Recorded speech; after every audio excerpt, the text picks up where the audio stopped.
Hello, everyone. Here we are again, ready to go on another discussion. It's not really a discussion, it's a monologue. I'm doing the talking, and I still call it a discussion for some reason, but it's not. Anyway, and what we're going to be talking about today is talking about the family in chapter 8 and loosening the grip, DAAC 1319. So that's what this one is, and I'm going to go ahead and share my screen with you, and we'll get started on that right away.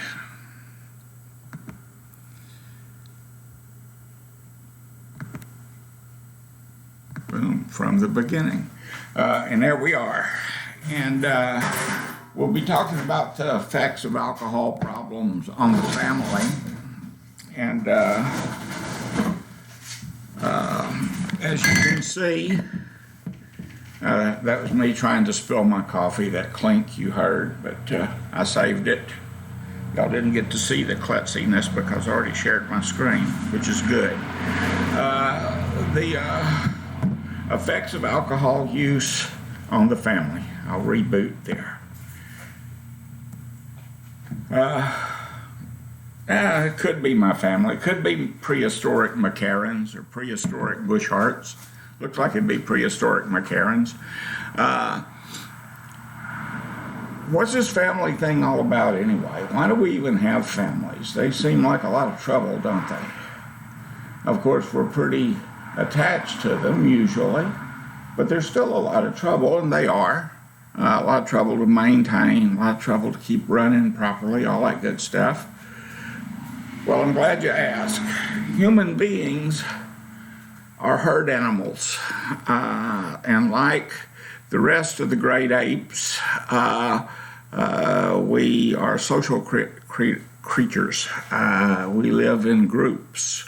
And if you find human beings who don't live in groups, who are isolated, who live solitary existences and stuff, we look at those people kind of side-eye because there's something wrong with people who do that, isn't there?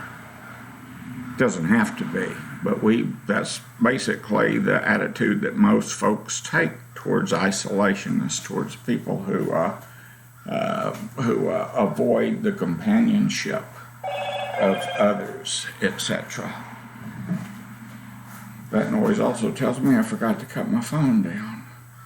I'm on it.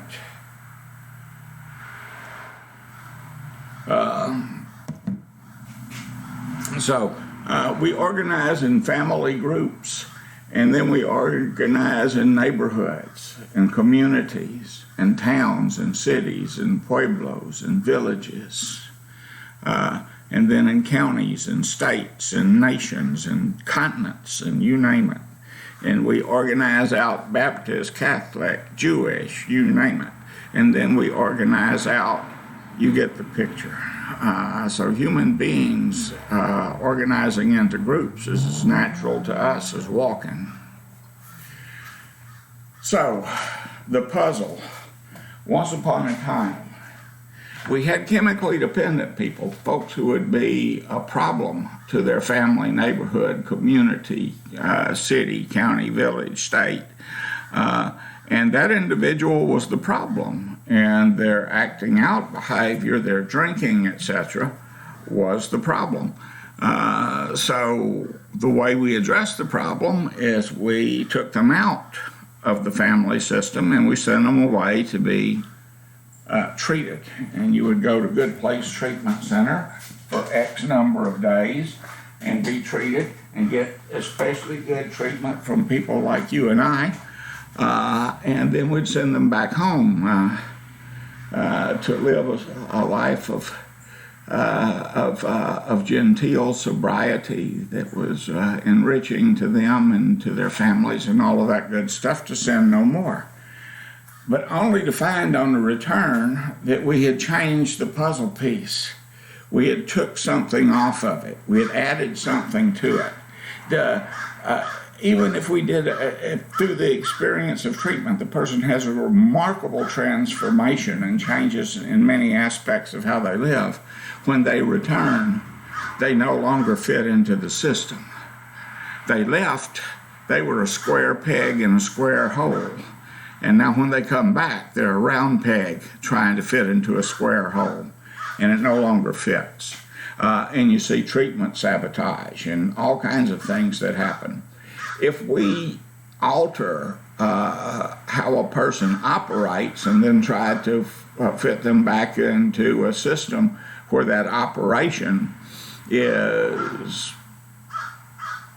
unworkable, then they only have a couple of choices. They either transform the rest of the system to where it fits the individual, which isn't likely, or they revert to their old behavior, their old patterns of interaction, etc., which is highly likely, or they leave, which is another 50-50 in there. But that's one of the things that has to happen. LCDCs often treat the substance use dependent family as a client. And what that means is we provide counseling and services to all of them, because every single individual in the family is affected by the illness. I like what Bart's writing. Y'all watch The Simpsons? Bart's in trouble at school. Beer in a milk carton is not milk. Beer in a milk carton is not milk. Beer in a milk carton is not milk. I get it, Bart. Hope Bart does too. So everybody in the system is affected because they have to adjust. In a system where it's upended by a substance use disorder in an individual, someone in the family has that disorder, then everyone in the family has to make adjustments for that disorder in the way they interact with other people. And it defines us in a lot of ways. It's how we formulate our identity. We adapt roles to get through the system. We're assigned roles to get through the system sometimes. And that's how we make it through our childhoods up into adulthoods. That's how we adjust and keep our marriages together. That's how we maintain relationships with siblings, etc. Is through making adjustments to the imbalances, to the dysfunction, to the maladaptive behaviors that you find in these systems. Way back in the early part of the 20th century, Alfred Adler, who was a contemporary of Carl Jung and Harry Stack Sullivan and Sigmund Freud, came up with an idea. He was a humanistic psychologist. He broke with Freud. He didn't buy into Freud's determinism or the idea that people who come in for counseling are necessarily sick. He believed they were discouraged. But he came up with the idea of the family constellation, which you see here. Different elements that define. The way Orion's Orion is the stars in Orion always appear in the winter sky in the same relationship to one another.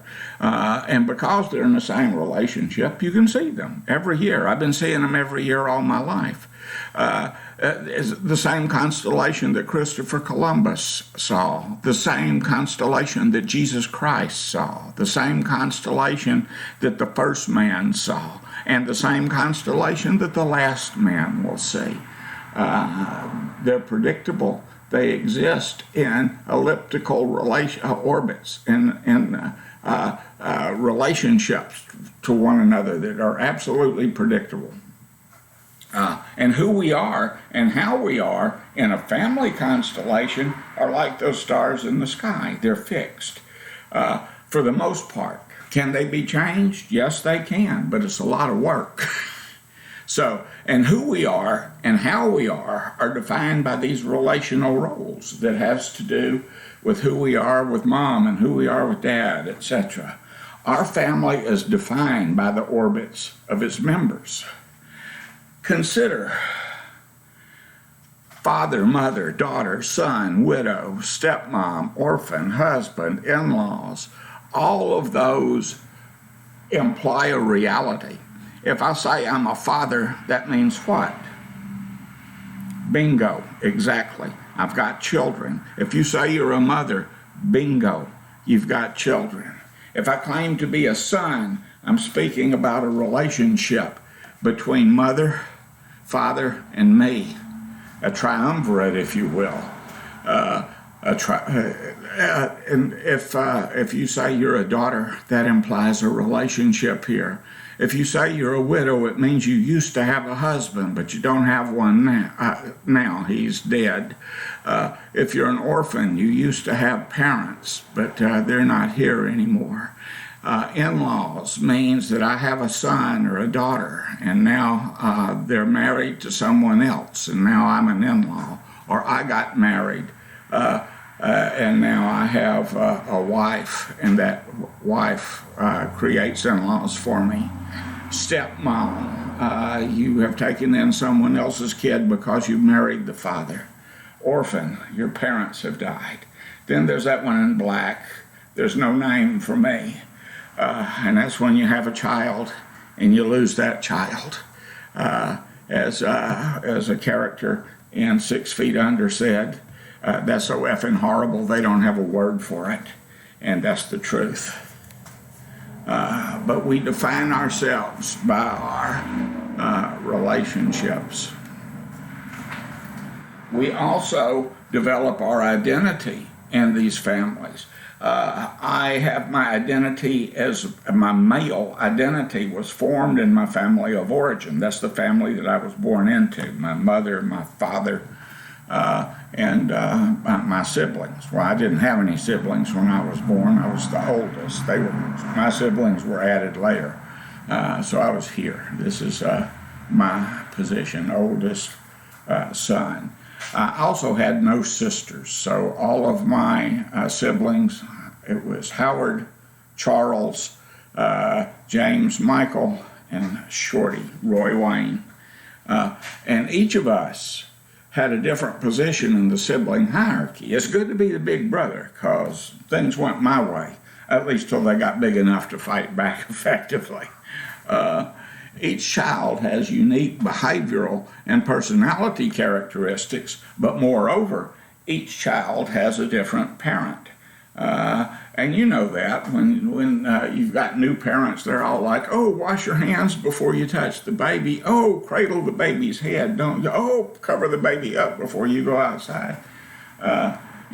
Just hover, helicopter, look out for the baby. And this is what our pediatrician says, and this is what this doctor book says.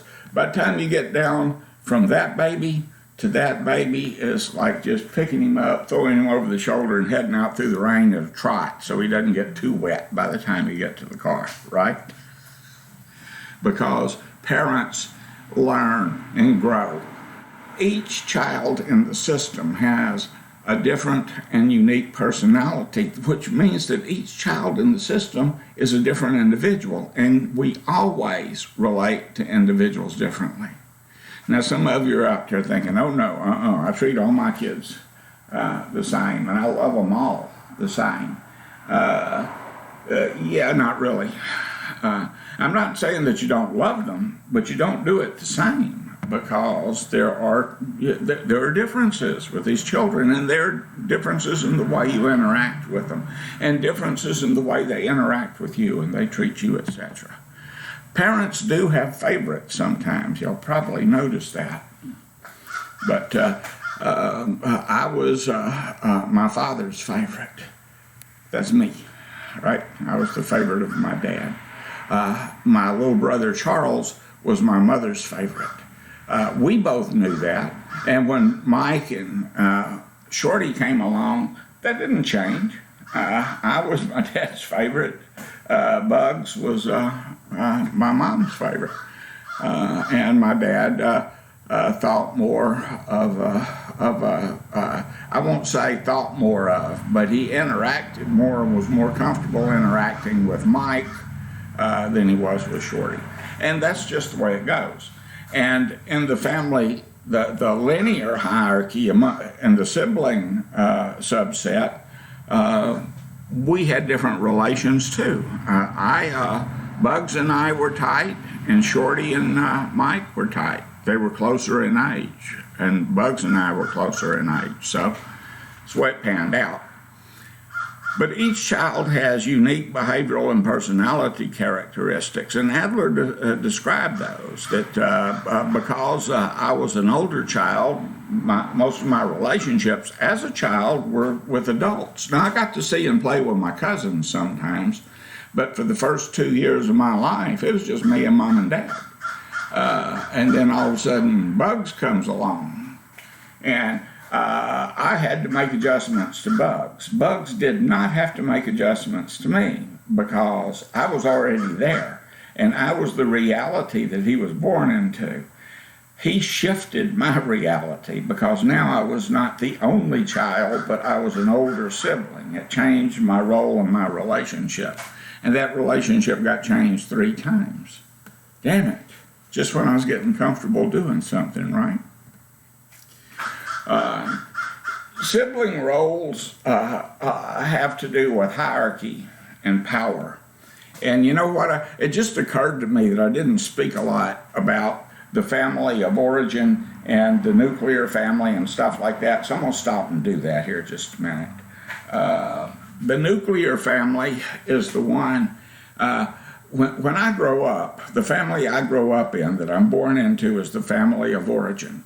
And in that family of origin, I learn about relationships and role behavior. When I grow up and strike out on my own, I form a nuclear family. And I do that by having a relationship with someone. And I'll just go total traditional. I get married. I find me a woman, and we hook up, and that becomes a nuclear family, because it's from this nucleus that our children are born into. And so I come out of my family of origin, create a nuclear family where children are born, and that nuclear family becomes their family of origin. And then when they grow up and hook up, they will create a nuclear family too. And that would be all fine and good if we just kept to that, but we don't. So over time, I've had basically 3 families that have required a shift each time. It was the family that, after I grew up. I got married in 1975. We had a child. I got divorced in 1985.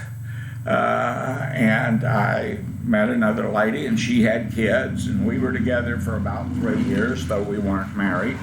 And everybody had to adjust to that family system.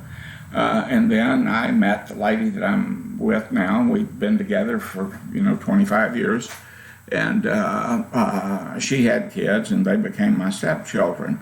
Along the way, my first wife died, and my son died. So that first family that I had formed after I grew up is history. It's gone.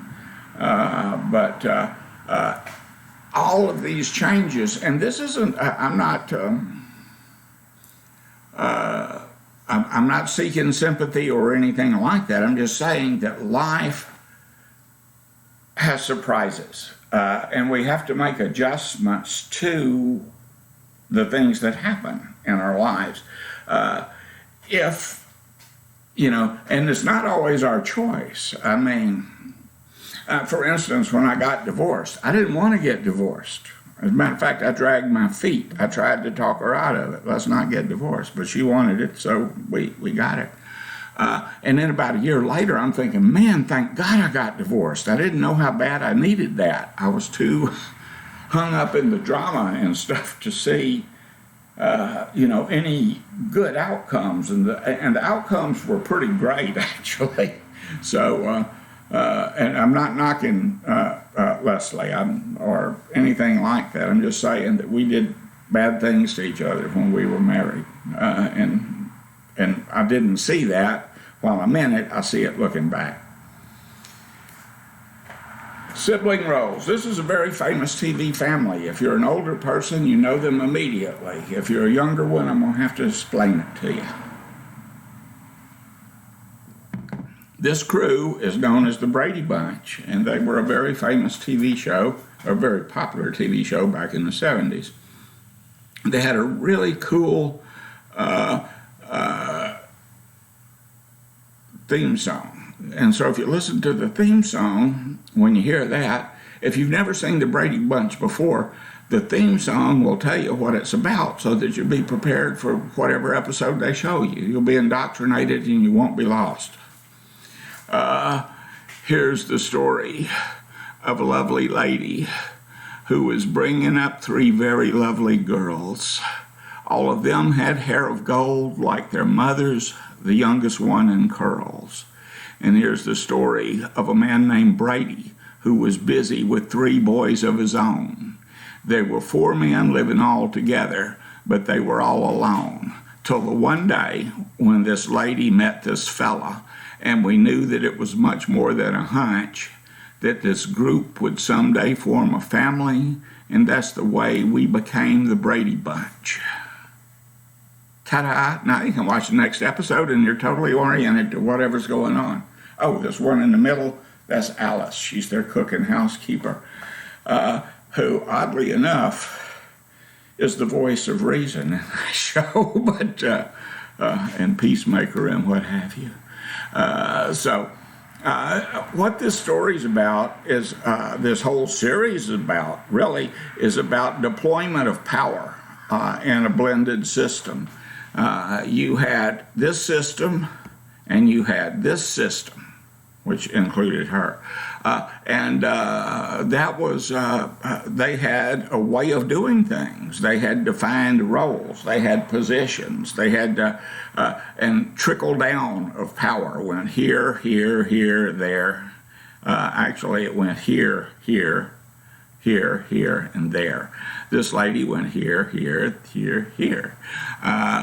And when they got together, these 2 occupied the same position. These 2 occupied the same position. These 2 occupied the same position. These 2 occupied the same position.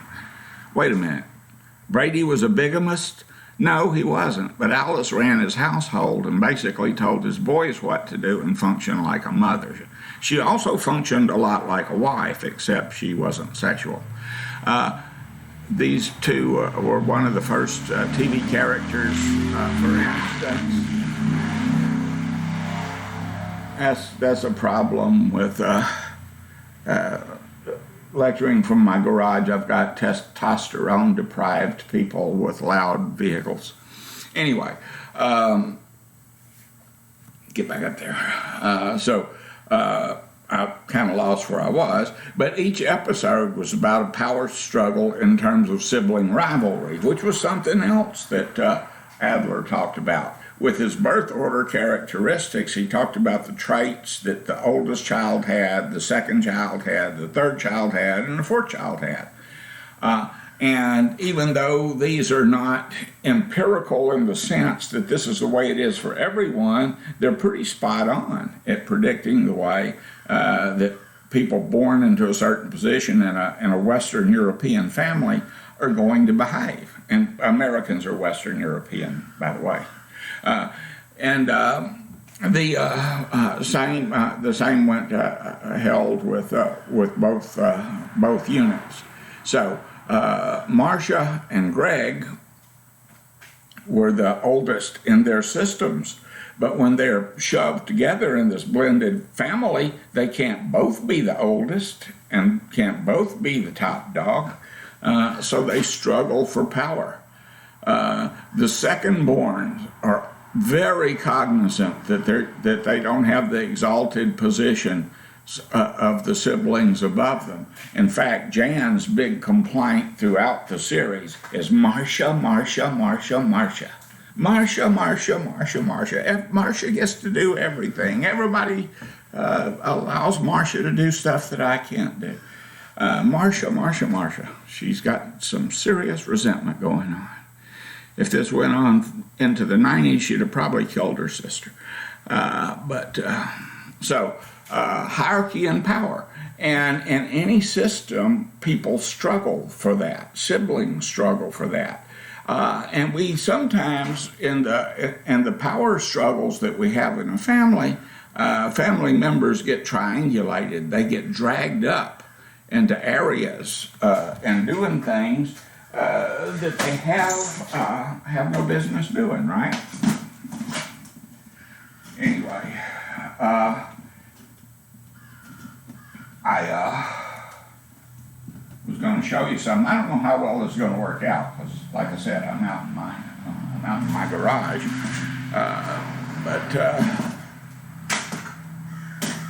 I don't know. I'm not going to do that. Never mind. The struggle for power and triangulation and things like that leads to boundary violations where children are pulled up into adult situations. For instance, when a child's trying to control how much their mother or father drinks, they hide the whiskey. And kids will do that. They'll try to. Their thinking is if they can't get whiskey, they can't get drunk, right? If they don't have beer, they don't get drunk. If they don't have cigarettes, they can't smoke. And so instead of getting angry at them, you probably ought to appreciate them. They're trying to do something good for you. But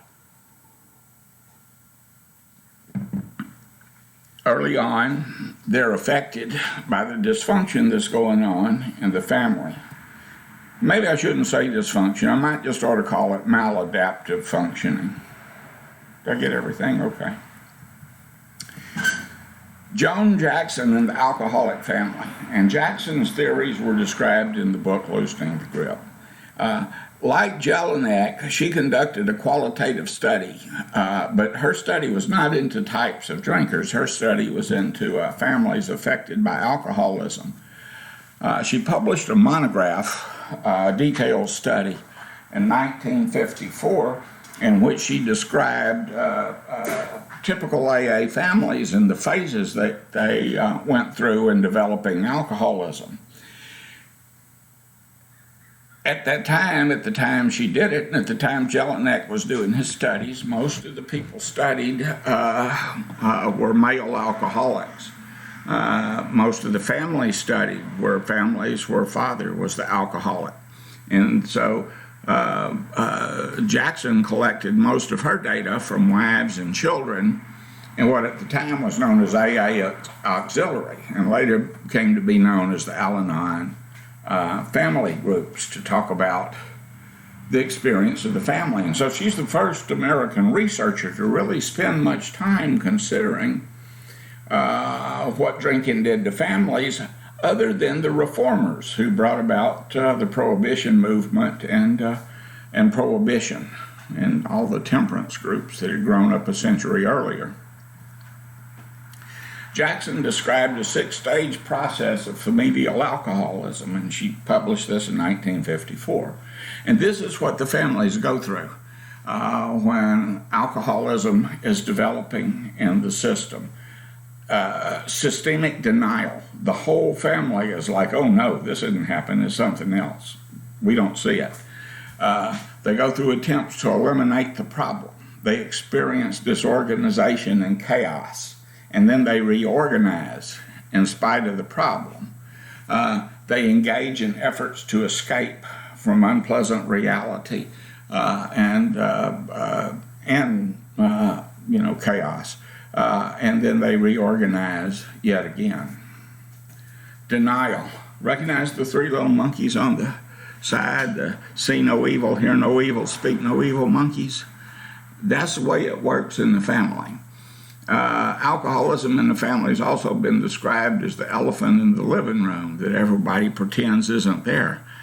You know how hard it would be to pretend there isn't an elephant in the living room if there is an elephant in the living room? Well, you got it. It's denial. In this case, it's systemic, but it's still an ego defense mechanism.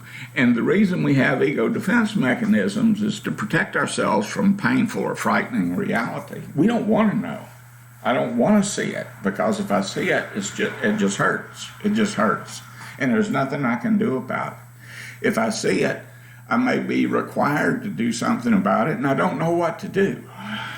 So it's not that, it's something else. I don't see what I see. It isn't what you tell me it is. It's got to be something else. We learn in this system, don't trust. You can't believe your own eyes. If I say to my mother, I think something's wrong with Daddy, Mom. He's drunk all the time, you know. I can't talk to him anymore. She tells me, it's not that. It's something else. It's not that your dad's drunk. You can't trust your own eyes. You can't trust your own ears. You can't trust your own feelings. You know? It's not like that. Don't say that. Oh, don't feel that way. That can't be real. Yeah, it can. And then we attempt to eliminate the problem, and our attempts to eliminate the problem usually fail. We're not the first stop on the journey to recovery, by the way. Y'all probably know that, right? If there's a problem in the family, we don't want to go outside the family with it. I don't want to go talk to the counselor at school. I want to deal with stuff in-house. I don't want to have to go to these meetings that the judge says I have to go to. You know, I don't want to do this kind of stuff. I want to deal with it in my family system, and in the hierarchy that I know, and the position that I hold, and the system that I understand, and in the role that I'm familiar with. And then people plead, if you loved me, you wouldn't do this. If you loved your kids, you'd act better. If you loved me, fill in the blanks. We plead with them. And we think that they have some control. We think that they're going to be able to make us a promise and stick to it. They're not. And when they make us a promise and can't stick to it, then we feel betrayed and we're angry. And that leads to more distrust and more unhappiness and less willingness to work together, etc. We try to control people. Alrighty, I'm holding the money. I'm taking over the bank account. You don't get to mess with it. And I'm giving you $20 a week. And if you run out of money on Tuesday, tough shit. You know, $20 a week. I take away the booze. I find your hiding places. I pour it down the sink. I find your stash and flush it, right? I do. If you can't have the booze, you can't get drunk, can you? If you don't have the dope, you can't use it. So I'm always on patrol, trying to control you, trying to control who you can hang out with, who you can talk to, where you can go, when you can go there, how much money that you have, etc. And friends, if you're doing that with someone in your household, you already know how exhausting that is and how it just flattens you after a while, and you don't have the energy. There's not even the energy to continue it at some point. Mm-hmm. Then there's leverage. Oh yeah, well, until you straighten up and fly right, you're not getting laid. Oh, that may work. Then again, it'd be, oh yes, I will, just not here. But leverage is trying to withhold or bribe or whatever, akin to bargaining, except with brass knucks. Bargaining, if you'll stop, I will fill in the blanks. You know, this is what you'll get if you do what I want you to do. Or if you stop doing what I want you to stop doing, I'll replace it with this, which is even better, huh? Again, or threatening. One more time and I'm leaving you. I'm taking the kids and going home. That's it. I'm getting a divorce out of here. One more time and you're fired. You know, one more time appearing before this court, you're going to prison. One more time, fill in the blank. All of those things are built around the false assumption that the person that you're talking to is going to be able to mediate or discontinue the behavior that you find unacceptable. And the reality is, if they're addicted to a drug, they're probably not going to be able to do that, no matter how much you plead, control, leverage, bargain, or threaten. And you have and if you're threatening, there's a pretty good chance if you put a gun up to my head and say, "Get drunk one more time and I'll shoot you," and I'm left up to my own devices, you might as well shoot now, because it's going to happen. From there we go into disorganization and chaos. As the drinking continues and worsens, all sorts of emergent problems are there for us to deal with. We're like Tarzan swinging through the jungle on vines, except our vines are crises vines, and we're swinging from one to another to another to another, and we never get out of the jungle. We have financial difficulties. Maybe our SUD individual has lost their job. They don't have any income anymore. Maybe they're on disability and and have a fixed income. And if we don't beat them to the check, then chaos ensues from that. Legal problems, people getting arrested, having to go bail spouses out of jail, having to pay impound fees and lawyer fees and all that good stuff. Intimacy problems galore. But if you're having stress in all the other areas of your life, chances are pretty good your sex life is not doing so well either, because there's lots of resentment there, and anger and mistrust and things like that, and all that resentment, anger, mistrust tend to make intimacy difficult and unfulfilling and all of that kind of good stuff, right? And plus having to sleep with someone who's pretty much a drunk all the time, which makes them kind of sloppy and inattentive and selfish and all that good stuff. So that too, and all of these problems emerge. And that leads to a crisis. You're going to do something in the family, and that disorganization is going to lead to some kind of attempt to reorganize, some kind of attempt to resolve this issue. It should be noted that families at this stage tend to try to handle the problem themselves. Again, it's something we don't want to go outside the family with. But then when we do seek outside help, sometimes we mask the problem because we go to friends, and these friends love us, but they don't understand. They're no better with what's going on with an addict than we are, and they'll tell us all sorts of well-meaning stuff, but it's very often it's not useful stuff.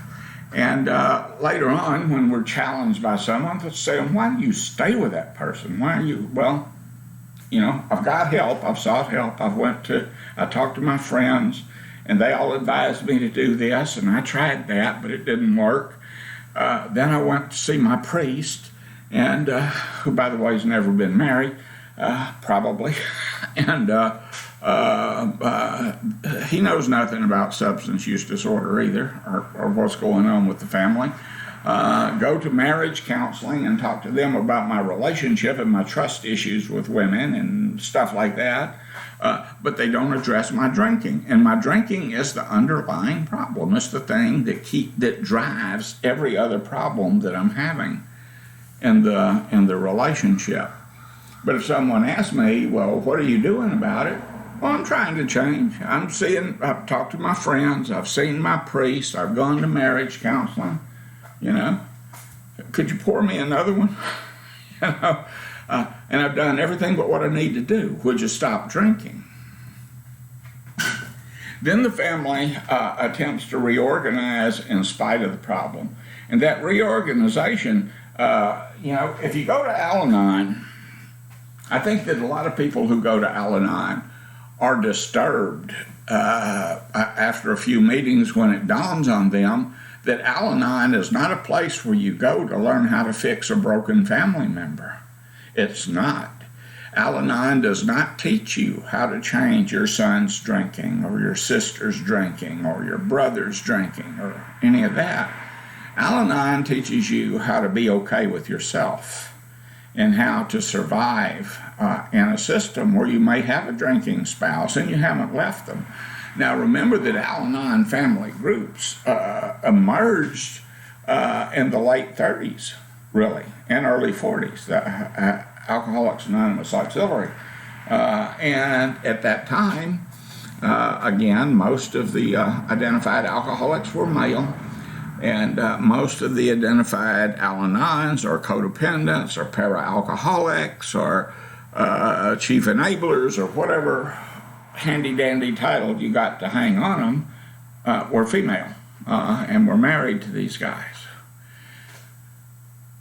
What you learn is how to strengthen your own coping abilities. And if you if you have your own coping abilities and you live your life without obsessing over what's going on with your identified chemically dependent individual, then you can be okay, no matter what happens with the drinker.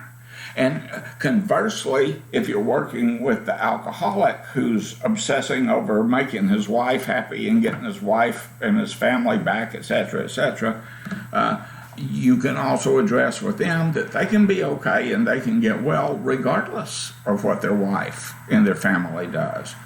And this isn't cold-hearted, amputating family members or anything. This is reality. You're dealing with other people. Your wife, your husband, your children, whatever, they may all come back to you, and they may not, but you can be okay either way, right?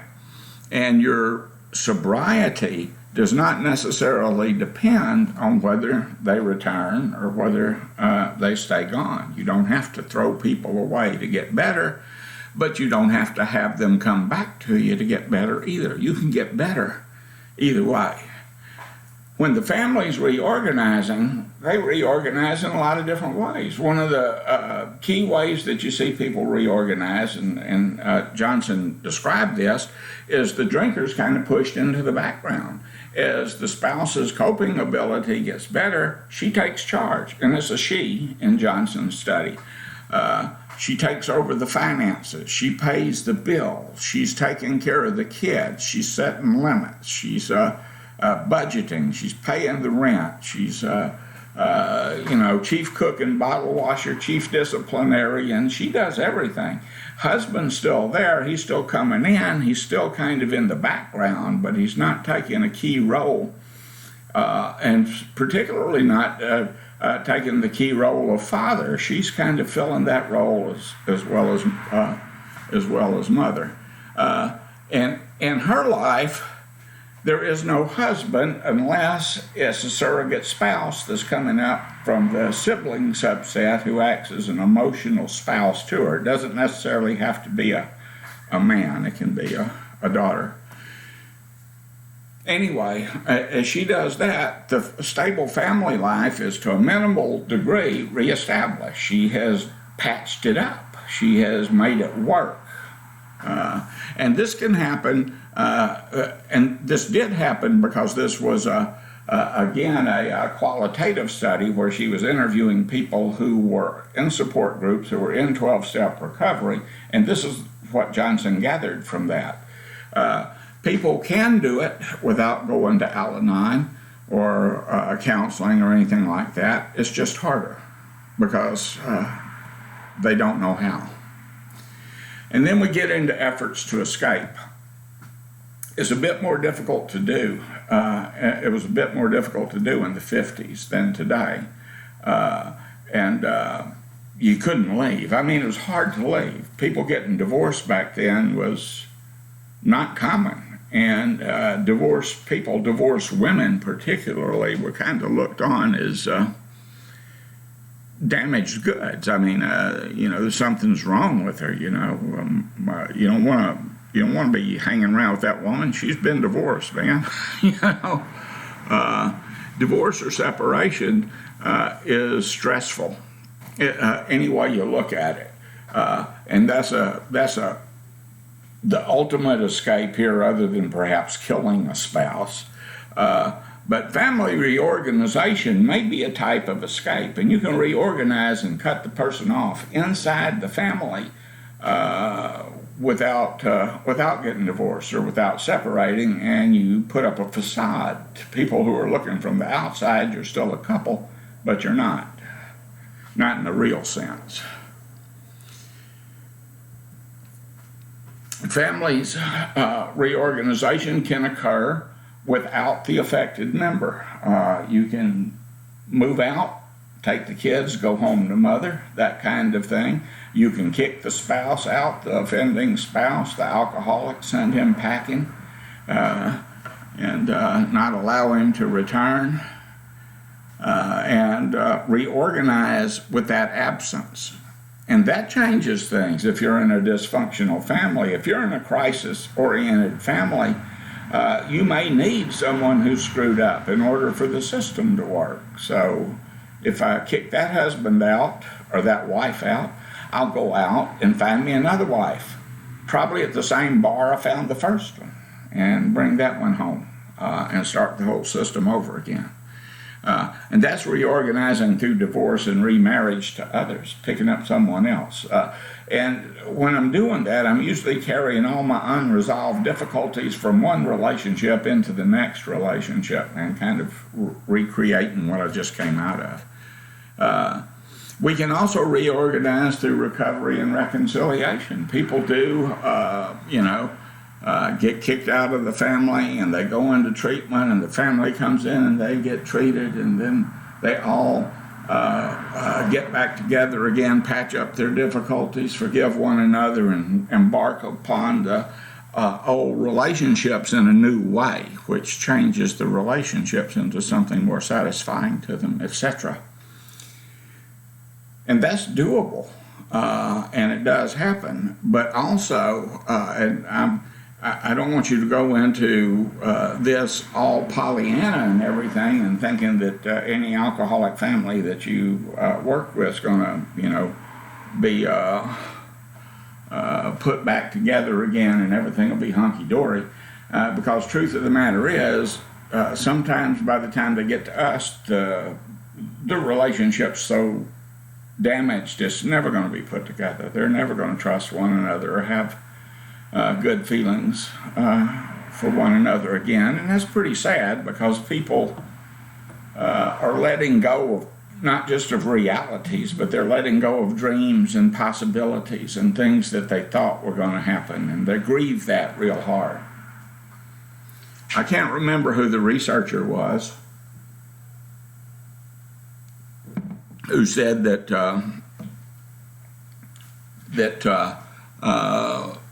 getting a divorce was really more stressful than becoming a widow or a widower, because if your husband or wife dies, especially unexpectedly, you have to get your head around that, and it's painful as hell. And you have to accept the fact that they're gone, and that's it. And you see them, and they go into the ground, and it's final, it's over. You walk away with that and you deal with it. When you get divorced, you may see the biggest mistake of your life every third Friday when he comes to pick up the kids, or when you round a corner not expecting anything, and who happens to be standing there, and you can get re-traumatized every time this sort of thing happens. So there's that. And then when there's sobriety, when sobriety does, when people do embrace sobriety, there's still that reality of being a puzzle piece that's changed. How do you fit back into your system? How do you go back to doing things the way you used to do things? And sometimes when you do that, you're not going back to doing things the way you used to do things. Little boy comes home one day, and he sees his mom in the house, and he said, "What are you doing?" And she says, oh, I got to change and get ready. I've got a meeting tonight. And he says to her, a meeting? Again? And she says, yeah, a meeting, again.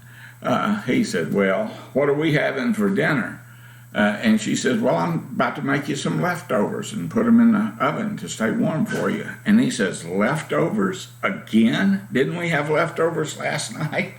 And she said, look, you know that I have to go to AA. You know that I have to attend these meetings. You know that I have to work with my sponsor. You know that this is what keeps me sober. Would you rather have me like I was, or would you rather have me like I am now? And the little boy, with all the honesty of children, says, I don't think you're so hot either way. I still am by myself. I still am having leftovers. And the little boy's got a point. You've abandoned me through your addiction. You've abandoned me all the times that you were drunk and weren't there for me, even if you were in the house with me. I'm still stuck out. And now I'm being abandoned for someone at a meeting. And you'll see this with other family members too. When folks are going to AA or seeing a counselor or whatever, and these aren't bad people. They're not trying to damage the people they love. They're not trying to guilt trip you particularly. They're not trying to sabotage your sobriety. But it may be an expression of honest frustration. You know, I sweated blood to try to get you to sober up. I sweated freaking blood. I did everything that I could do to open a pathway for you to sobriety, and you just spit on it. And now you've got some Chuck G down at the AA club, and you're going and hanging out with him. Or even worse, I think you're seeing someone down there. I think you've got a side chick on the side, or a side guy. Why are you getting sober for them when you wouldn't do it for me? So there's stress, even if people are, and it's legitimate stress. This resentment isn't coming from nowhere. It's not bad people making this stuff up. This is the voice of experience. These are echoes of historical realities that you're hearing right now, and expressions of fear for what might be coming because of what has transpired in the past. Going to take some patience to deal with that, going to take some honesty, going to take some trust, going to take giving them a little rope at a time and seeing what happens, etc. Jackson's model, by the way, that has the male as the identified substance use disordered individual, it doesn't take into consideration other family structures, single mothers, gay parents, blended families, all of these types of things. A thing that is true today just as much as it was in 1954 when Jackson did her study. Maybe not as prevalent as today as when Jackson did her study, but pretty prevalent anyway. The old Tammy Wynette song, Stand By Your Man, which is a pretty good country song, but it doesn't work in reverse. Substance use disordered women are much more likely to have their man not stand by them and to bug out than a man is in the same situation. The women will stay with the guy longer. And that's not always because they love him more, but there may be some practical reasons in there too. Like, I don't have a marketable skill. I don't want to try to raise 3 kids, slinging hash at McDonald's or at Kelly's or something like that. And I'm not saying there's anything wrong with that. I'm just saying that that's not particularly good pay. So if I do get a divorce, I'm going to have an economic downturn. I'm going to have to get a place to live. It'll be a cheaper place. It won't be where I am now. And so I'll have to scratch to make ends meet. My old man's already been pretty clear that he has no intention of paying alimony or child support if he can get around it, and he's pretty sure he can. That kind of thing. The system is disrupted either way you jump. Now that the alcoholism is out in the open, now that the drug use is out in the open, you can see it. And all of the denial, all of the pretending that it's not there, all of the rationalization is falling by the wayside. You remember the farmer from the big book? You had to read it in this class, so I hope you do. The one who came up from the cellar after the tornado swept through his farm, and he found all his cows and horses dead, and the sheep were in the trees, and the chicken were blown away, and the silo was overturned, and the barns demolished. And he turns to his wife and said, "Nope, nothing wrong here, ain't it grand? The wind quit blowing." Well, yeah, it's grand that the wind quit blowing, but to think that the wind didn't leave any debris behind is madness. There's a lot of debris left behind. There's a lot that's wrong here that needs to be fixed. Father Martin noted one time that the things that alcoholics do sometimes are funny.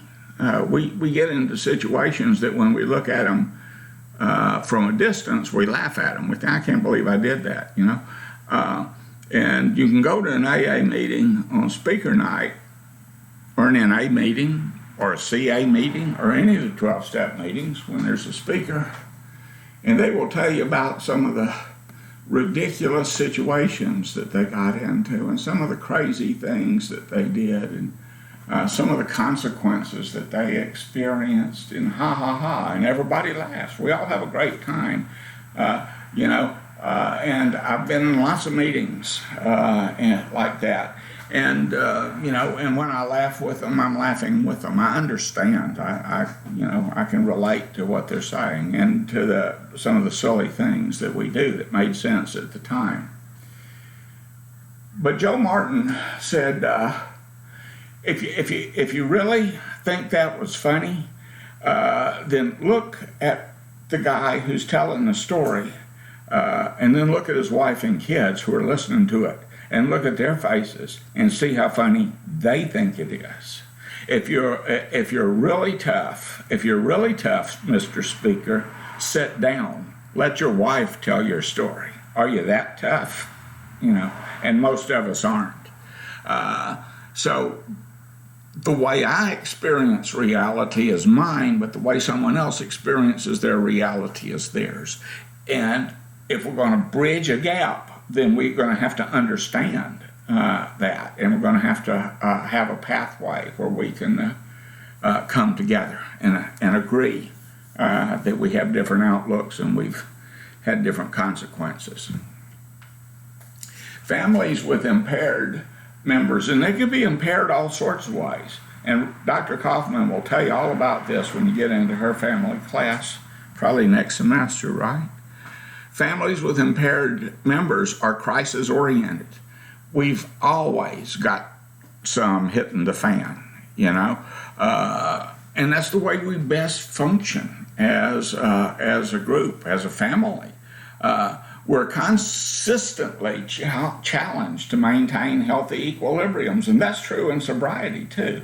It's real hard for us to change the way we functioned around crises.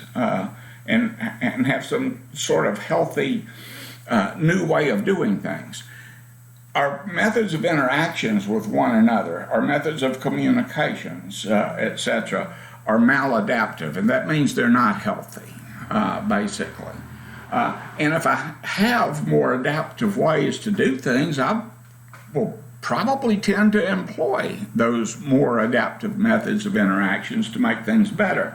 Because at the end of the day, I am invested in my system. I do love my wife and my kids, and I do want things to be good between us.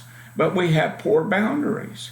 We don't know in an enmeshed system like a substance use disordered system, we have a hard time telling where I stop and you begin. You know, we're all up into each other, and that's unhealthy. We don't communicate well with one another. We don't speak clearly. We try to, we talk in circles. We try to hint. We use language. We don't come out front with people because we don't want to have conflict, etc. And we also fall into redundant patterns of behavior. This is the type of thing that we would be addressing working with a chemically dependent system, working with family members, working with addicts. Help them set boundaries, help them say what they mean, help them to ask for what they want, etc. We fall into redundant patterns of behavior because we don't know how to do things differently. And it all boils down to, if I want to reach in my toolbox and all I have is a hammer, then every problem, everything I see looks like a nail. And it looks like a nail because all I have is a hammer. And that's the only way I have to address it. And it's ineffective.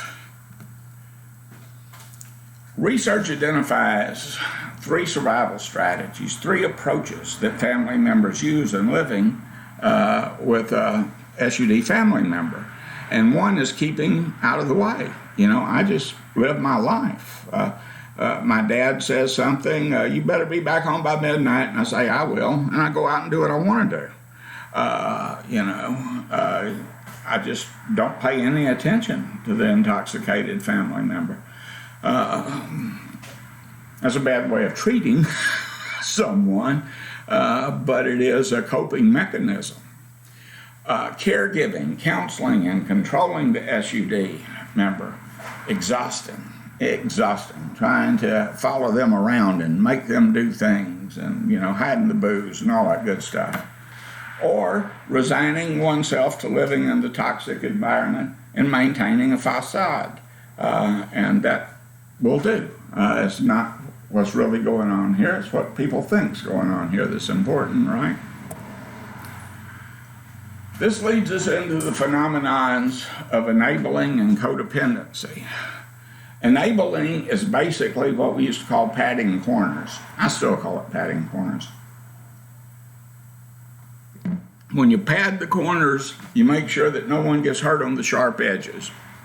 And that's helping substance use disordered family members avoid the consequences of their behavior. I know that they lost their job because they were loaded and got into a fight with the boss, and that they're not really looking for work, but I'll still give them money. They call it loaning. But I know good and damn well when I give my brother $20, this is the last I've seen of it, man. It's no such thing as loan. Never has been. When I go bail them out of jail, when I make excuses for them, when I let them crash at my house, when I loan them my vehicles, all of the things that I can do that feels to me emotionally like the right thing to do. In my heart, it feels like the right thing to do. They're my family. They're my little brother. I don't want to see them broke. I don't want to see them with no place to sleep. I don't want to see them, in all these ways. So it feels like something that I should do. So even something that I owe them, really. And I pay a lot of consequences for setting limits and saying no. And when I give it to them, really, when I cut to the chase, when I get right down to what the core is, what I'm getting out of my enabling behavior is peace with myself. It's not really peace with myself. It's a con job with myself, but I'm assuaging my own guilt. I'm not able to control what they're doing, but I can do this. And even with the knowledge that when I'm doing this, I'm buying them another drink. I'm making it possible for them to continue doing what they're doing. Real hard to break people out of an enabling behavior. Takes a lot of work, takes a lot of self-recognition, self-awareness, insight on the part of the people that we're working with to even recognize when they're doing it because it feels so right and natural to them. And that might be because they're suffering from codependency. From the time I got into the field in 1985 to the time that I leave this world, which could be, anywhere between this very moment till, 30 years from now, I think they're going to be debating, what's this codependency thing? Because generally speaking, what people are calling codependency is a people addiction. It's, overinvestment with individuals. There are a bunch of personality disorders in the DSM-5 that have the same symptomologies of this thing that they call codependency. And codependency, by the way, is not diagnosable. It's not something that you find, and hang a diagnosis on someone. But it's something that we assume happens in chemically dependent homes. And there is a phenomenon that takes place that results in obsession with others, and the obsession of controlling those others, being able to make things happening, and the obsession with the self, with being in control and being able to manipulate the environment and being able to manipulate other people, etc., and so forth. So all of this is real.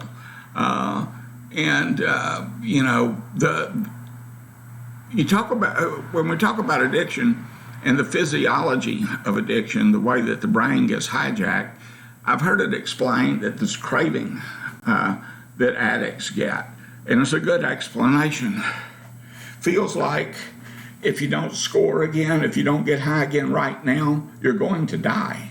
It feels like a life-threatening situation. The same with this people addiction. If I lose this person, if I can't control this person, if my identity is totally wrapped up in this person, if they leave me, I will die. I can't survive that. So it's a very real thing, whatever it is. And it's likely a dependent personality disorder and some other stuff too. But it's there. When kids are growing up in a chemically dependent family, there's no way to even pretend like what's going on at home is not affecting them, and is not affecting them in deleterious ways, and it's not affecting them in ways that are going to be perhaps lifelong.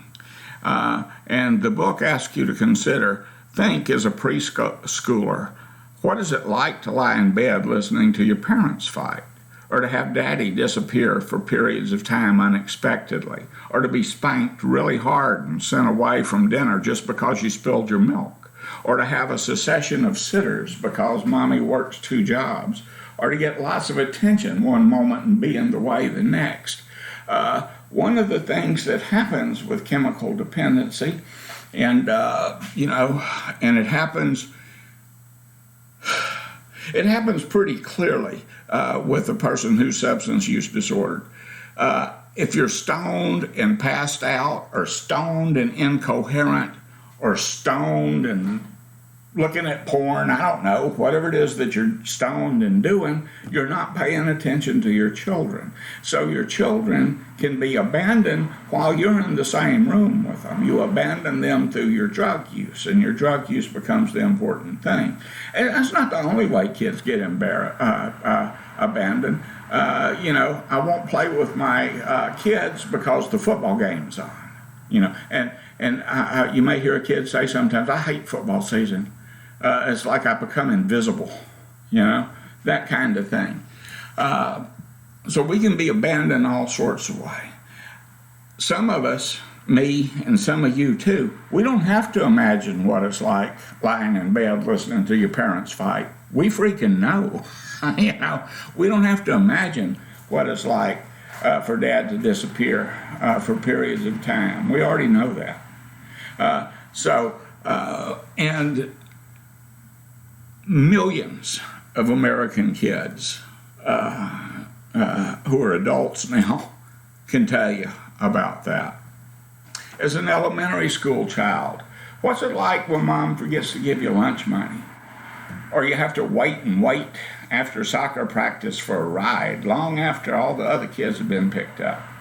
Or for dad to cancel out on the scout hike because he's sick, or not be allowed to bring friends home to play, or to have your friends' mothers not to, tell them, not let them ride in your car, or to be scared to tell mom you need a white shirt to be a pilgrim in the class Thanksgiving Day. A lot of us don't have to imagine that. We already know. I relate to a number of those instances about waiting after practice for a ride, having to go look for my dad, track him down to a beer joint so that he can take me to my baseball game where I was supposed to start. That kind of thing. As an early adolescent, what's it like if you can't participate in school functions because you must get home to take care of your younger brothers and sisters because that's your job? Mom doesn't do it, dad doesn't do it, someone's got to. Or if the money you made mowing lawns is missing from your room, or if your piggy bank's been broken into again, or if your dad's name is regularly featured in the court columns, or if mother asks you to telephone her boss because she has a black eye from falling down, or there's no one from your family to go to your play, your athletics awards, your baseball games, any of that. All the years I played Little League Baseball as a kid, my dad went to one game, my mother never. As an older adolescent, what do you imagine awaits you after high school? Do you really want to enlist in the service, or do you just want to get away? How about bringing your girlfriends home? You feel okay leaving them in a room with dad, who's very likely to make a pass at them? What if dad doesn't fill out the college financial aid forms on time? What if mom borrows your car and crumples the fender while trying to park? Or she makes a pass at your best friend?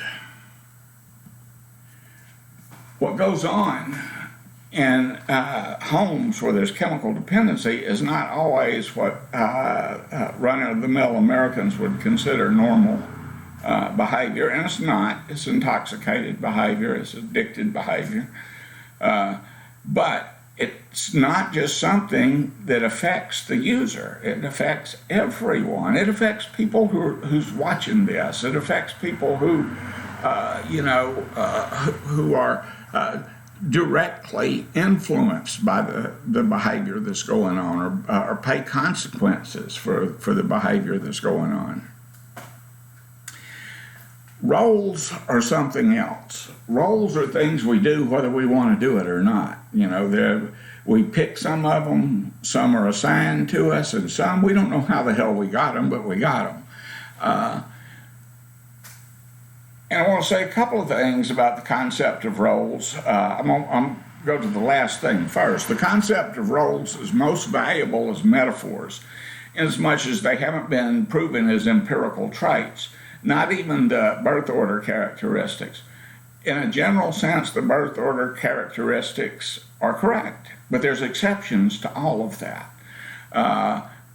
Survival roles are something that happens. You adopt them to get through situations or circumstances that are not always of your choosing, but are something you always have to deal with. And that's true enough. But to take these roles that I'm about to talk about and apply them to people in birth order characteristics, or apply them to people who came from dysfunctional systems, also negates the ability of people to transcend their problems and their circumstances. It tends to ignore the adaptability of human beings, and we're very adaptable to all the circumstances that we find ourselves in generally. And a lot of fairly healthy people have come out of some fairly messed up systems and are doing okay. Roles are about survival in the sense that we're about to talk about them. Discovering how not to just cope with a volatile and unpredictable environment, but to thrive in it. And Virginia Satir was the one who initially came up with the idea of these roles. And she referred to them as the responsible one, the placater, and the adjuster. Sharon Begscheider Cruz and Claudia Black came along later and expanded upon that. The terminology that they used was the identified patient, identified chemically dependent person, the chief enabler, the hero, scapegoat, lost child, and mascot. And even though there's a person in the family that's fulfilling fulfilling the obligations that this road entails, or is doing the things that you have to do to fulfill this role, it's not about who you are as a person per se. It's more about behavior and what you're doing and why you're doing it and how you're doing it. Consequently, more valuable as a metaphor. This was a thing we used to use. I saw this first back in the late 80s, and it's about my family, your family, and a little illustration with notes about, the scapegoat is the problem child. He's smoking, he's got a mohawk with his head shaved and an up yours t-shirt on. Outside, he's hostile, defiant, he's a rule breaker, he's always in trouble. And inside, he's rejected, etc. And you can read these for yourself. But in a family where you have substance use going on, you have these people. You have the substance users. And the substance users, if you go back to the Adlerian idea of constellation, the substance users are the sun that everything else revolves around in that constellation. They're the organizing principle where everybody else orbits around in predictable relationships to one another. Family hero and mascot, chief enabler and lost child. They're all represented here in this handy little poster that you used to see on the wall in AA clubs and NA clubs and counseling offices and all that good stuff. The identified addict is the one, you got to have one of those, right? I mean, if you don't have an addict, how are you going to be a codependent? How are you going to be a chief enabler? How are you going to be a lost child, scapegoat, or whatever? He's the sun around which the constellation is formed, and he behaves in predictably unpredictable ways. Now, that sounds like a bunch of gobbledygook double talk. What does predictably unpredictable mean? Exactly. The one thing you can count on this guy to do is something you didn't expect this guy to do. He does something totally off the wall. You never know which one of him's going to show up. Consequently, your own pins and needles every time he's around doing what he's doing right there. I had a conversation with an old friend that called yesterday, and I haven't seen him in a couple of years, Kevin T. And I don't know how we got around to it, but he said, he was telling me about his son-in-law who has that's how we got around to it, his son-in-law who has a drug problem, and his daughter has left the guy. And he said, the problem is I love him. He's a wonderful guy. He really is a wonderful guy. He's a great guy, but he's an addict. And he behaves occasionally like an addict is causing them problems. And he said, I don't blame, Melissa for leaving him, but, I don't want to see them get divorced. He said, we've gotten real tight. And I said, yeah, I know. I said, of course we know the type, the great guy when he's sober. He said, yes, he is, just like you and me. And I have to agree with him. I'm pretty sure that, I know I've said that about Kevin. I think he said it about me too. But, they behave in predictably unpredictable ways. You don't know what they're going to screw up, but you know they're going to screw it. Other roles in the system are responsive to the behavior of the problem member, so that we're looking around them. Remember the don't trust, don't talk, don't feel? That's a rule in this system.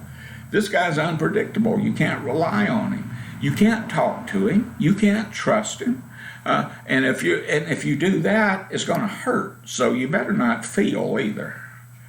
And then there's the chief enabler. Why does she do what she does? Well, there you have it. But I love him. I know he cheated on me again. This is the 14th time, and he swears he's not going to do it again. But I love him. I know I have to. I shouldn't be calling in the boss and making excuses for him, but I don't want him to lose his job. It would hurt the family, and I love him. So that a whole bunch of what she's feeling is what she thinks, or what she's doing is attached to this feeling that she calls love. But what she's calling love may be something else entirely.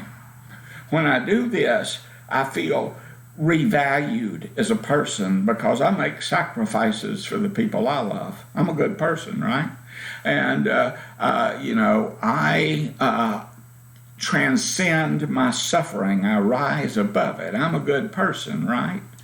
And we validate that as a society, because, she stands by her man. She does what she has to do, to keep that relationship together and make it work. Pays a price for it.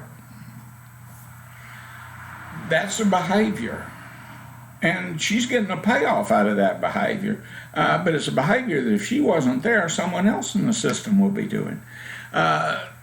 Chemically dependent people, the way we get through life is having people like that around us, who will pat our corners and catch us when we fall and make, facilitate our next fiasco.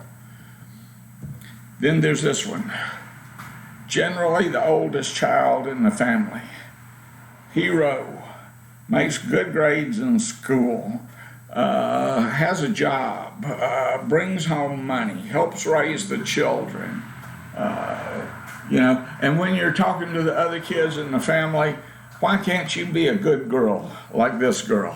Why can't you be like your big sister?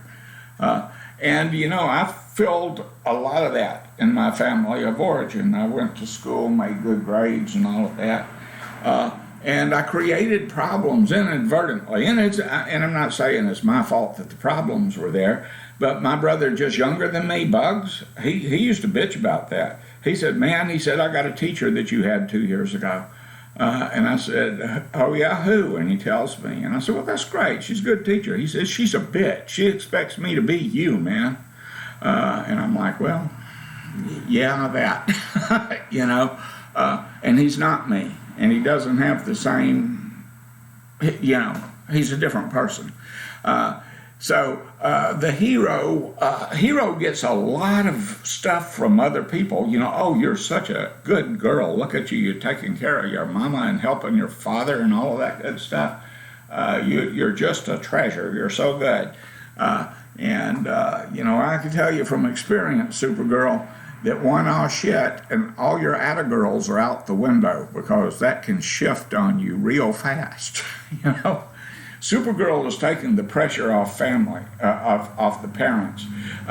This system is a triad. It's mom, dad, and Supergirl. It's the identified chemically dependent person, the chief enabler, and the hero, who is also the enabler in training. And she's supporting mom in this thing. Very often she'll become a surrogate spouse to mom or to dad. And this is not, when I'm saying surrogate spouse, I'm talking emotionally. I'm not talking sexually, although that's a possibility too. But what she's doing is she's being brought up into the marital dynamic. She doesn't belong there. She belongs down in the sibling level. and she should not be parenting her parents, and she should not be parenting her child, her siblings, and she should not be surrogate spousing mom or dad or both. But she sometimes gets elevated into that. She doesn't need to hear about dad's sexual problems with mom or mom's sexual problems with dad or how much they resent each other around the money issues or any of that stuff, but she can catch it from all sides, and she becomes a caretaker, and that then kind of defines what she's going to do going forward. She may be likely to marry a substance use person herself because that's the relationship she's used to. Then there's the troublemaker. I always felt for the troublemaker. That was my brother Bugs. He got blamed for all kinds of things that wasn't his fault, and he was rebellious, and he broke rules and all of that kind of good stuff. And that really made a lot of teachers and parents and adults and cops and people like that angry. But this is a pressure release valve. That triad gets a lot of tension in it. And it could explode. It could damage the whole system. And when it does, the person who's functioning as the scapegoat will do something to take the pressure off. And even though they're serving a purpose in the system and they're de-escalating things that go in the system, it costs them. And this is from the book of Leviticus. But the goat on which the lot fell to be the scapegoat shall be presented alive before the Lord to make atonement upon it and to let it go as the scapegoat into the wilderness. Basically, this is the animal that was sent out in the desert to die, bearing all the sins of the tribes of Israel. And out in the desert to die it goes. And there's this, fellows that have been sent out before it. An innocent animal was making atonement for all the non-innocent people and the system it comes from. The lost child is another role that's in there. Lost children, the people who fulfill this role, they keep to themselves. They may play on the computer all day. They relate better to things than to people. They have very active fantasy lives. They think thoughts that are kind of bad thoughts for kids to think. You know what I'm saying? Like they'll look around at their family and say, boy, ain't this system screwed up as a soup sandwich. I hope like hell, that my real parents show up any moment now and take me away from this because I was obviously switched at the hospital. Or maybe when mom and dad's out, she's kind of fantasizing about they get killed in a car wreck and she gets to go live with Susie's family, who's better adjusted. And of course they feel guilt for that. But they don't get noticed very often. They're the people that are in your class and they disappear, and then you see the seat where they used to sit, and you think, I wonder what happened to what's her name? And then after a while, you don't even notice the seat. She's just kind of, and the emptiness is closed up around her. They become a spare part. They're invisible. They're non-factors. They don't stress anything. So in a sense, they're pressure release too, right?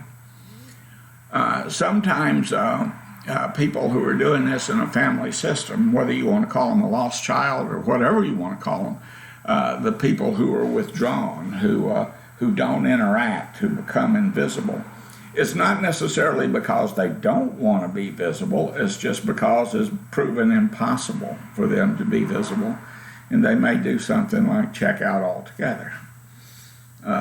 Again, another story that Father Martin told was about the little girl. Her mother found her hanging in the washroom with a note pinned to her blouse that said, "Ignore me now."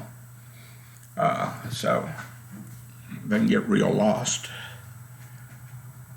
Then there's the mascot, another tension release valve.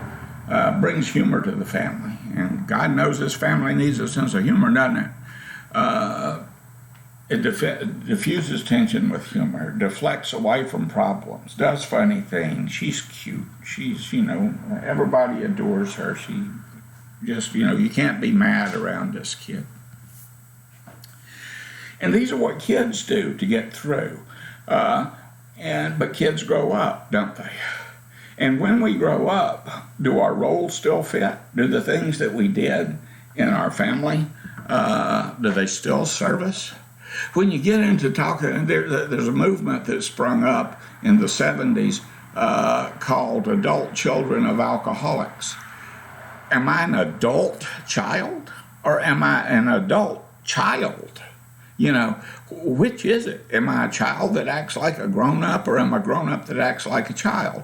And generally speaking, when you're talking about adult children, you can be both.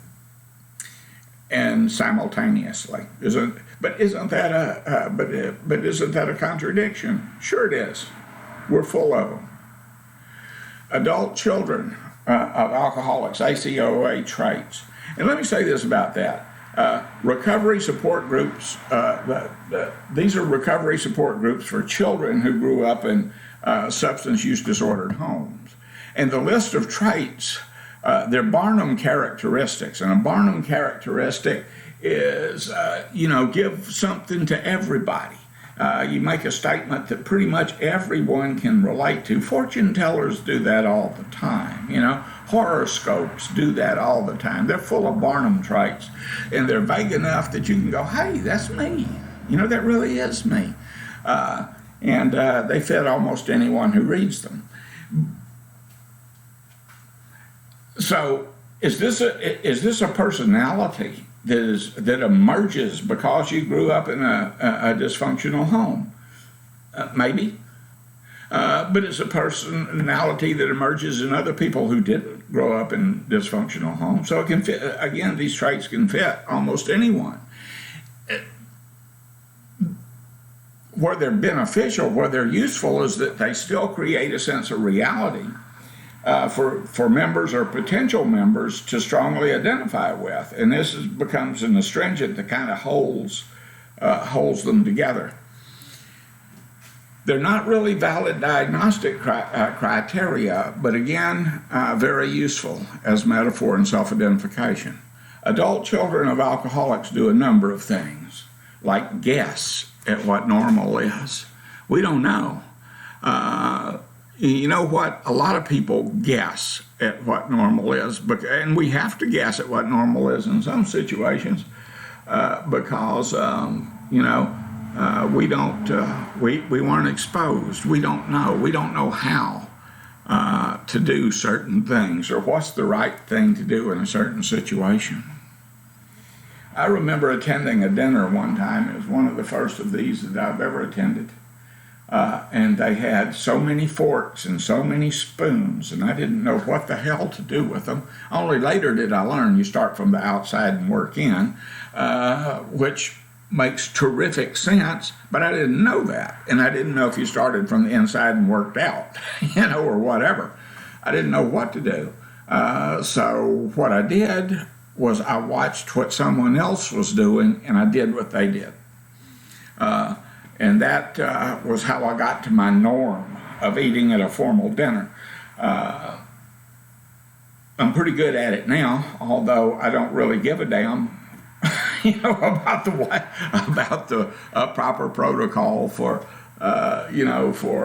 eating, and I'll still pick up my pork chop and chew it to the bone, man. Anyway, we guess at what normal behavior is. We have difficulty following a project through from beginning to end. A lot of people have difficulty following a project through from beginning to end. And truth of the matter is that adult children of alcoholics, we do get going like a barn of fire, and then it just fizzles out as we move forward. I wrote a story one time based on my experiences with my first wife, and one of the scenes in there was this guy had finally gotten a divorce, and he was cleaning out his wife's craft room. and he was being introspective about it. But he said, here was the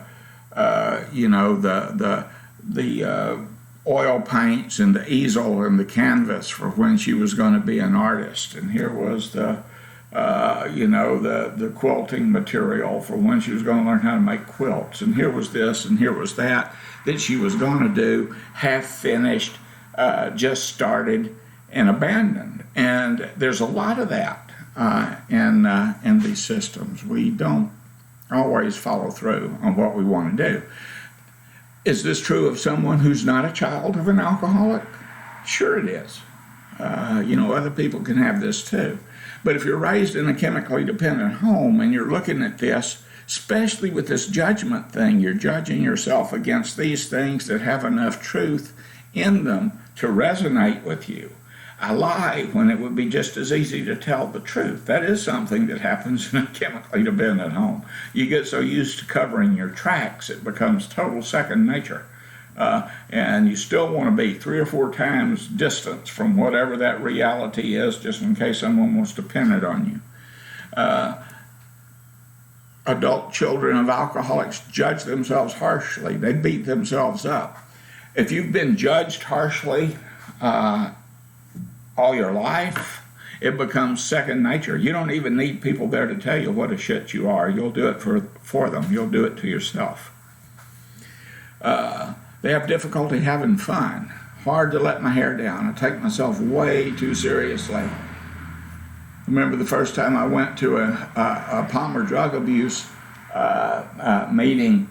It was very uncomfortable for me. Palmer drug abuse program, PDAAC. That's the first 12-step thing I was ever exposed to. And I was pretty old then. I was in my late 20s. Anyway, people were hugging each other. Now, I'm okay with hugging the girls. I wasn't so keen on the guys hugging me, but they did, and I got better with it. But I'd still rather hug girls. So we did all that. We finished the meeting. We got in a circle. We put our arms around one another and in a circle and said the Lord's Prayer. I'd rather, I wasn't really into that, but I suffered through it, and I faked it, moved my lips. And then some chick across the circle from me said, "Let's do the hokey pokey." And I shot out of that circle like a scalded cat. That hokey pokey, that put your left foot in and take your left foot out, and they're all doing this, grown people doing the hokey pokey, and I'm like, damn, what have I wandered into? The point of that, the point of doing the hokey pokey, or any of the other silly stuff that they did at PDAAC, was to let you know you could be goofy and survive, because we were all of us so uptight that we had a hard time with that, real hard time. Adult children of alcoholics take themselves very seriously. That's another, when I fall down outside because I slipped in the ice, the first thing I do is look around, see if anybody's laughing. And if they are, I need to go kick the hell out of them because I just fell down. That's me. It's a tragedy. Don't laugh about that. I take myself very seriously. We have difficulty with intimate relationships, and that's the truth, because all of our relationships have had strings attached. We've had so many strings attached relationships that it's impossible nearly for us to let our hair down. And we overreact to changes over which we have no control. We constantly seek approval and affirmation from people. We feel that we're different from other people. We're either super responsible or super irresponsible. That's true of lots of people in the world who don't have alcoholic parents. Adult children of alcoholics are extremely loyal, even in the face of evidence that loyalty is undeserved. Will stick with you come hell or high water. in most cases. Adult children of alcoholics are impulsive. We act on the spur of the moment. We act in haste and regret at leisure. We may tend to lock ourselves in course of action without giving serious consideration to alternatives. We just do the first thing that comes to mind, and we don't worry about the consequences. And we may act impulsively in other ways that can lead to confusion, self-loathing, and loss of control over our environments. In addition, the person who does this may spend an excessive amount of energy cleaning up the messes that they create. A problem that I had with adult children of alcoholics when I working as a counselor, working with people who are in recovery or trying to recover. And, I was working for DAAC, Drug Abuse Programs of America. And I had a number of my clients who started attending ACOA meetings. And I started making a few myself just to see what was going on there. And there were a few things that gave me pause. It worried me a little. And it's with new recovery primarily. It's people who haven't been in recovery long. If you're going to meetings where you're talking about the difficulties that you had as a child and basically how your parents failed you through their chemical dependency, it's kind of easy to kind of get into some self-pity. And if you get into a pity party and you've got, 90 days, 6 months recovery, and you're doing a lot of poor me, that can turn into pour me a drink real quick, So I think that, there are some issues that may have happened in a person's childhood. There are some issues that may be occurring in the family system that have to be dealt with right now. But you also have to be careful about spending so much time on, how it was your mom and dad's fault that you don't do this. Genetics and environment play a big part in chemical dependency. We've noted already that substance use disorders run in families. Mental illness run in family. Red hair runs in families, as you can see with the Farkles. This is from Rowan and Martin's Laugh-In around 1970. Is one of the funniest comedy shows I've ever seen in my life. Kept me laughing all the time. But this is the Farkle family with Frank and Frances Farkle and little Flicker Farkle and then the twins right down here, who was Chelsea Brown, and I can't remember that lady's name. Strong family resemblance, huh? Red hair everywhere. And so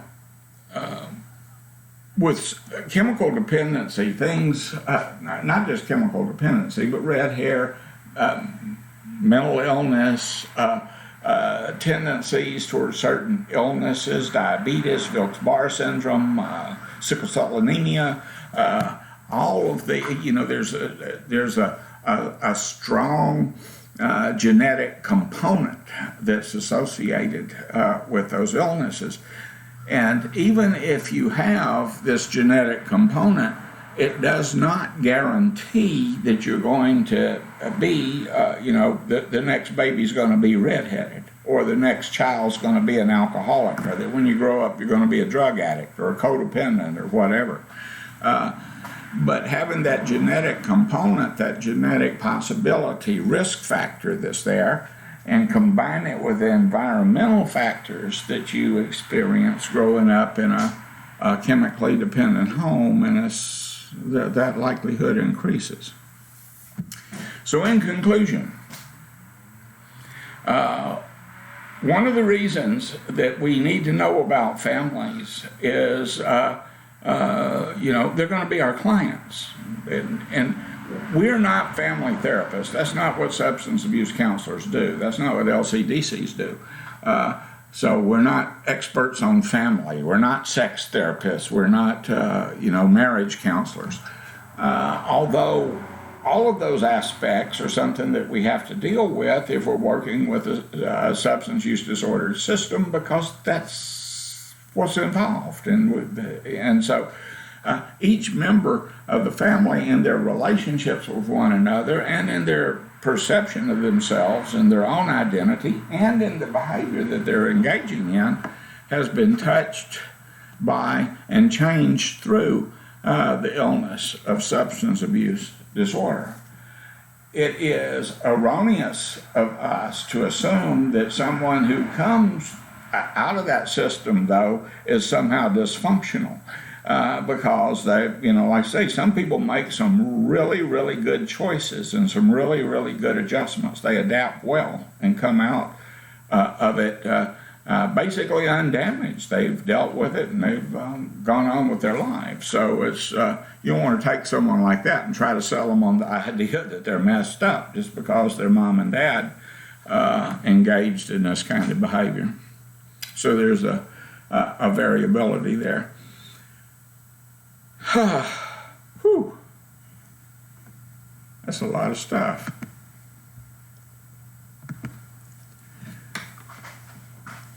Yeah, and there's a lot more to it than that. This is, chapter 8 is a good sort of intro. There's a whole lot more to say about working with chemically dependent families. And we have a whole course here for you that's, the family. And Dr. Kaufman signed up to teach that next. So there you go. It brings us to another exciting conclusion of a Bushart garage-based monologue that may help you understand your reading better, may not. I don't know. I may have confused you more. But anyway, that's that, and I will see you the next round for chapter 9, and we'll get started on that directly. Have a good one. Bye.